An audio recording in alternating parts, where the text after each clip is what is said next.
Hi again, it's Amy. I'm trying to upload part 1. I figured I'd go ahead and work on part 2 and kind of start at the beginning. I figure I need to say that I don't intend to offend anyone with any of this. I'm looking for help for myself right now, and hopefully I can help other people too. I guess the best place I could start would be the beginning with him. We met a long time ago. I was 16, he was 20. He had not been diagnosed. I had no clue.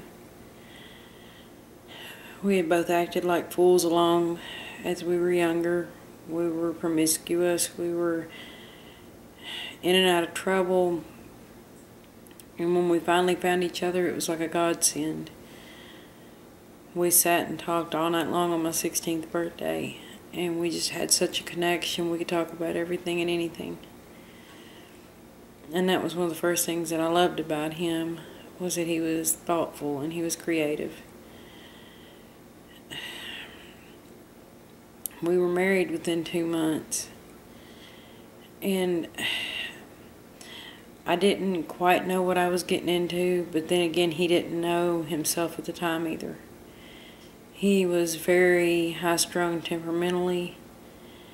He would drink on occasion, but I think most of us did at the time. So I can't really say if the schizophrenia played a role into that at that particular moment or not.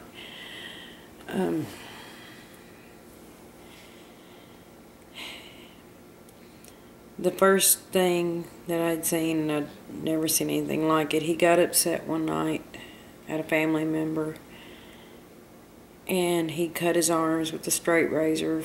Well, his right arm from his wrist all the way up and across his chest. Left big deep gashes. The lights were out. I sat down and put my arm around him, put my hands in something sticky, and I said, "What's that?" And he said, "Don't worry about it." When I turned on the light, there was blood everywhere. I freaked out. And then I felt bad for him. I cleaned him up. When I asked why he done that, he said that it was to keep him from hurting somebody else. I didn't understand the mentality of a cutter or anyone with mental issues. I've never really had to deal with a lot of it. Excuse me. But it kind of went downhill from there. His paranoia would kick in, and he'd be very difficult to live with. He would question your motives, your moves, what you were doing, why you were doing it. A lot of times it was hard to get him to get up and get out. There were several times that he would get physically violent, and it would be over something as small as quite literally bologna or fried egg. Just, it didn't take nothing to set him off. He would tell me to get out in the middle of the night, and I had nowhere to go. I was in a town, I didn't know anyone but his family.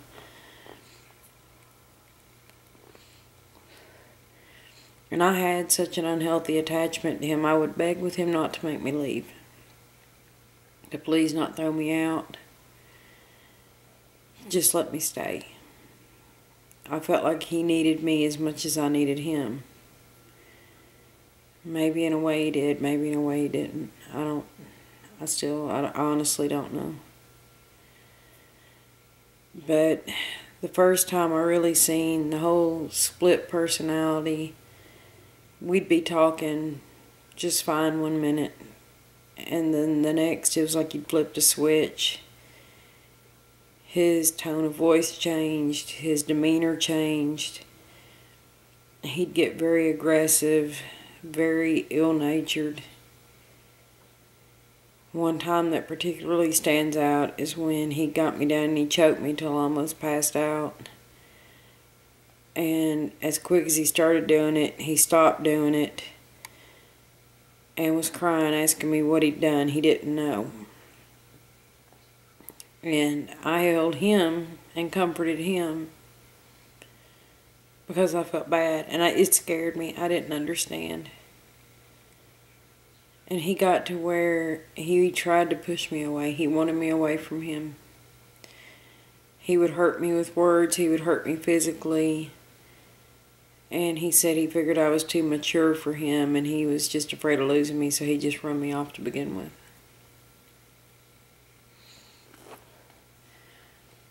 Our marriage only lasted about 1.5 years, and I never got over him.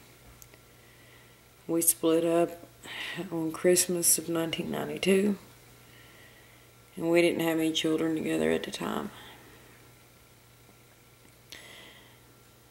I didn't know how I'd make it without him. I had become that emotionally attached to that man. I didn't know how I could make it. And considering he didn't even know himself, what he was dealing with, there really wasn't any help for us at that time.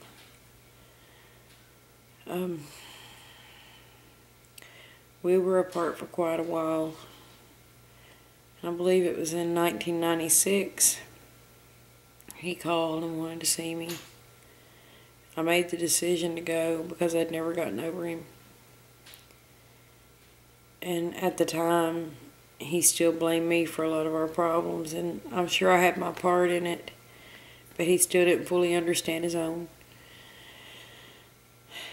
So he wanted to get back together, and I told him not to call me again. Just to leave me alone, stay away from me. It wasn't because I didn't love him. I just couldn't take going through that kind of hurt again.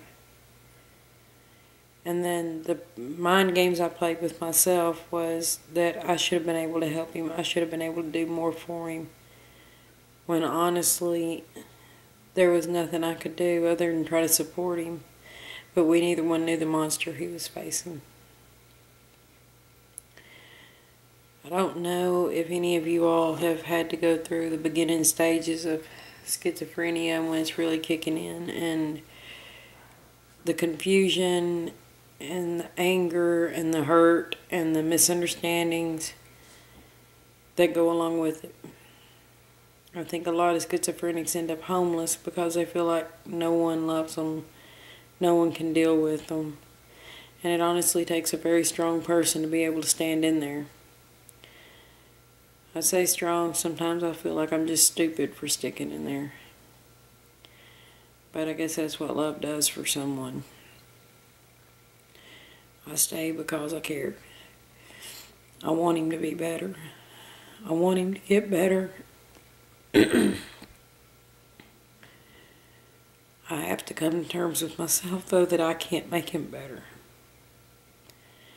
It seems as schizophrenia's age, they progressively go downhill. And I've looked for holistic treatments, I've looked into psychiatric medications, and we're yet to find anything that would actually help him. He turned to alcohol, he turned to prescription medicine,